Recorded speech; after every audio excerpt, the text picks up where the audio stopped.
Pertanyaan pertama, dokter. Saya punya masalah. Dari kecil anak saya suka sakit perut. Sekarang sudah berusia 12 tahun. Dan masih suka sakit perut atau mual setelah makan sesuatu.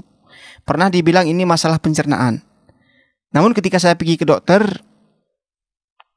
pertimbangannya akan banyak obat yang dimakan, dokter. Dan sampai sekarang saya tidak tahu apa masalah sebenarnya perut tersebut. Ini bagaimana, dokter? Ya, terima kasih. Ini Umi atau Abi ya. Jadi nggak apa-apa Umi atau Abi. Ya. Problem anak-anak yang sakit perut, apalagi ini namanya penyakit dari kecil sampai umur 12 tahun ya. Artinya penyakit atau sakit perut berulang.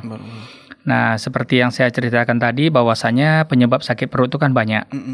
Nah, yang utama itu adalah sebelum kita katakan ini penyakitnya memang ada kelainan organ di tubuh dalamnya.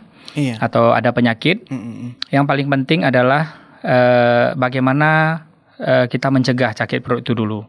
Nah, sebagian besar penyakit perut itu penyebabnya adalah karena pola makan yang tidak baik, ya, terutama kurang konsumsi serat.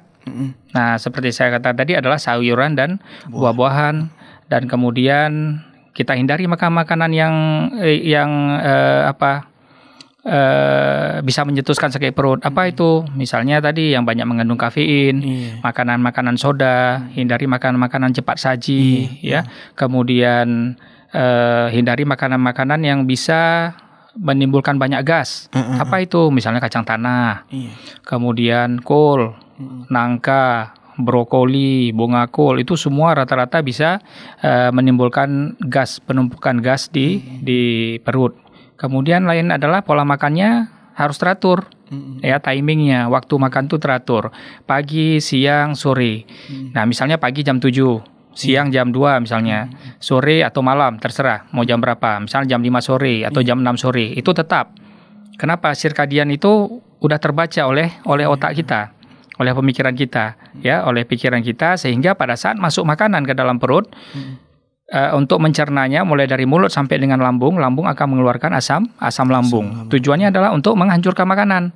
Tetapi setelah kita makan, misalnya selama ini teratur, misalnya pagi, siang, malam, pagi, siang, malam. Nah, tapi ada beberapa saat kita tidak teratur. Apakah mungkin karena kesibukan, si anak kita tidak bisa kita sulang, misalnya makannya dia masih mau disulang, tapi tidak tepat waktunya, yang seharusnya dia makan siang jam 2, ternyata hari ini jam 3, besok jam 1, lusanya jam 4, lusanya lagi jam 2, jadi nggak teratur, jadi bingung nih, lambung juga bingung. Ya, jadi otak kita juga bingung bagaimana caranya si asam lambung itu bisa dikeluarkan untuk bisa menghancurkan makanan. Nah, sehingga begitu pada saat dia misalnya jam 6 dia makan, jam 6 sore atau jam 2 siang dia makan, itu asam lambung keluar, pada satu saat dia tidak ada makanan, tetapi asam lambung tetap dikeluarkan gitu. Nah, sementara tidak ada makanan, dia akan lama-kelamaan akan mengiritasi atau merusak dinding-dinding atau mukosa lambung. Karena salah satu penyebab sakit perut juga tadi adalah adanya peningkatan gas dan asam lambung, ya, atau kerusakan dinding lambung. Nah, lama-kelamaan apabila ini terus berlangsung, ya, akan menyebabkan terjadinya, karena iritasi terus dinding lambung, akan timbullah perlukaan. Nah, setelah perlukaan akan timbul namanya ulkus. Nah, kalau ulkus ini susah sekali sembuhnya. Susah sekali. Ulkus itu luka yang lama, ya, sudah berlubang dia. Nah, jadi ini sulit sekali disembuhkan. Nah, tapi saya lihat, menurut saya dari pertanyaan dari Umi atau Abi, bahwasanya anaknya masih sakit berulang dan kemudian masih aktif, saya tetap menyarankan adalah perbaiki pola makan. Pola makan, dokter. Makan yang teratur. Waktunya pagi, siang, malam. Kadang-kadang pagi waktu sekolah nggak mau makan. Iya, betul. Ya, apalagi sekarang sistem daring, nggak sekolah. Jadi makannya bisa jam 10, makan paginya. Biasa jam 7, sekarang udah jam 10, jam 9, tergantung bangun tidurnya. Nah, setelah salat subuh biasa tidur lagi anak-anak. Nah, bangunnya jam 9. Nah, selama sekolah dulu kan dia bangunnya jam 7. Nah, jadi ini pola makan, ya. Pola makan yang teratur, timingnya maksud saya. Kemudian tetap konsumsi nasi sebagai sumber kalori, karbohidrat, dan kemudian protein, ya, kemudian serat, sayur-sayuran. Coba biasakan dulu makan sayur. Insya Allah mudah-mudahan dalam 1 minggu ini aja. Saya nggak memberikan menggaransi lama. tidak menganjurkan lama sampai 1-2 minggu atau 3 minggu. 1 minggu aja coba usahakan sayur. Ya, makan sayur, tentunya sayur yang bening ya, sayur bening, jangan yang berbumbu atau pecal. Kenapa? Karena kalau pecal itu ada kacangnya, juga akan menimbulkan gas. Jadi sayur bening dulu. Apakah bayam ataupun kangkung ya, ataupun lalapan ya. Nah, pokoknya sayur dan kemudian diseling buah-buahan. Buah-buahan pun jangan yang asam-asam, jeruk, anggur jangan. Ya, di satu sisi mahal maksudnya. Bagus yang mudah-mudah aja, pisang, pepaya ya. Murah kalau meriah, mau ya murah meriah. Atau kalau memang ada sedikit biaya kita mau pil atau apel is okay, boleh. Nah, jadi pola makan ya, kemudian komposisi makanan itu harus ada serat. Dan kemudian hindari makanan-makanan atau minuman yang berkarbonas, yang bersoda maksudnya Bu. Apakah itu ya minum-minum bersoda lah, ya minuman-minuman kaleng, minuman-minuman botol, kita hindari dulu. Berikan dia teh seperti saya katakan tadi, terutama teh yang tidak mengandung kafein. Nah, kopi udah pasti tidak boleh dulu, karena itu akan bisa menyebabkan peningkatan iritasi dari lambung sehingga bisa menimbulkan sakit perut.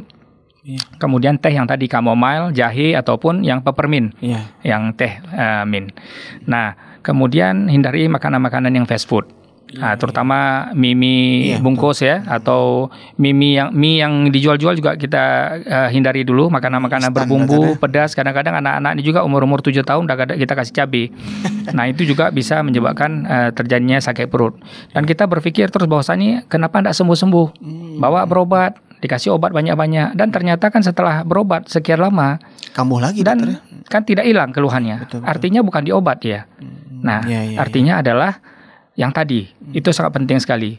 Perbaiki pola makan ya, makanan teratur, makanan serat, hindari makanan minuman yang berkarbonas yang mengandung kafein, konsumsi teh yang tidak mengandung kafein, teh chamomile atau peppermint atau teh jahe. Nah, bagus sekali tuh. Teh jahe juga akan menetralkan asam lambung. Nah, kemudian hindari makanan-makanan yang bergas, nangka, kol, brokoli, kacang tanah dan lain sebagainya. Nah, kemudian ada makanan-makanan yang alergi mungkin. Apakah telur yang kita nggak tahu? Apakah telur mungkin setelah makan telur kok mual? Nah, mungkin dia alergi dengan telur, atau alergi dengan udang, atau seafood, atau alergi dengan ayam. Nah, jadi kita harus tahu dulu nih, makan apa, siap makan dia mual ya. Nah, kemudian makan, kenapa setiap makan mual? Mungkin gas lambungnya lebih banyak di dalam lambungnya, sehingga begitu makan akan bertambah volume lambung sehingga timbul rasa ingin muntah. Kenapa? Karena sudah full lambungnya, berarti gasnya banyak. Nah, jadi kalau menurut saya yang paling penting tadi Umi atau Abi, jaga pola makan, hindari makan berkarbonas, kemudian makan banyak serat, sayur atau buah-buahan, insya Allah tanpa perlu obat. Insya Allah. Ya, kemudian konsumsi air putih hangat.